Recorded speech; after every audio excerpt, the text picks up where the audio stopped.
thought he was sort of a undersized too, because Marcus had the ball. And a lot of times they would switch and Mike would take the ball, Marcus would go too, because Marcus is a great shooter. But the reality is, if you watch Mike Gesell, his future is in the court.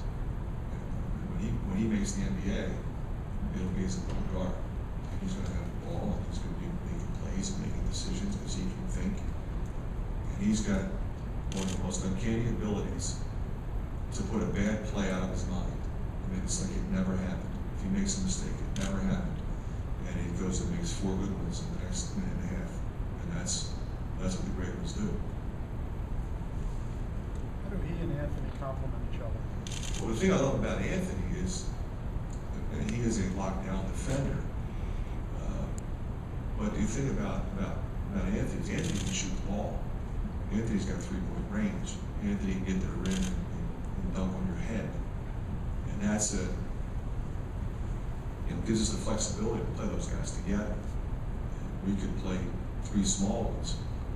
I could play Gesell, Ingram, and Clemens together.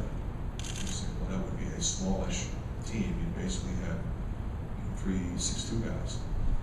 But those 2 guys, actually all 3 of them, were incredibly powerful athletically. They all rebound. They're all just incredibly tough guys. They just compete. And I think that's what separates Anthony Clemens from some other people. You look at him in person and say, boy, he's just a talented player. But he's a gamer. And we needed help in the backcourt. We needed athleticism. We needed that kind of toughness. But we also needed another guy that can make shots. And that's what he does. Ingram, he's going to score more in transition. He is phenomenal in attacking the rim. I mean, he plays above the rim.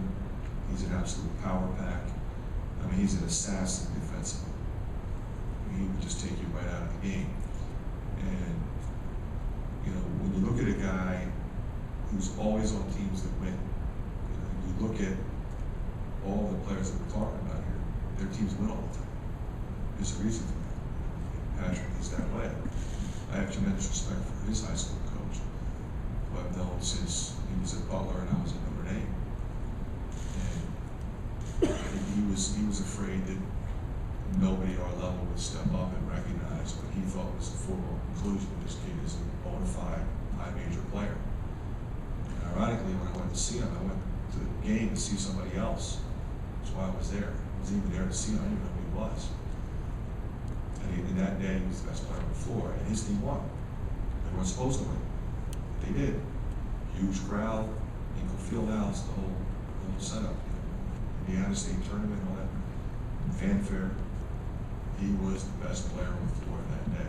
And that's what happens a lot of times. I think that's what I love about him. He's going to come here hungry, thankful for the opportunity, wanted to play in the Big Ten, and he's going to get that chance.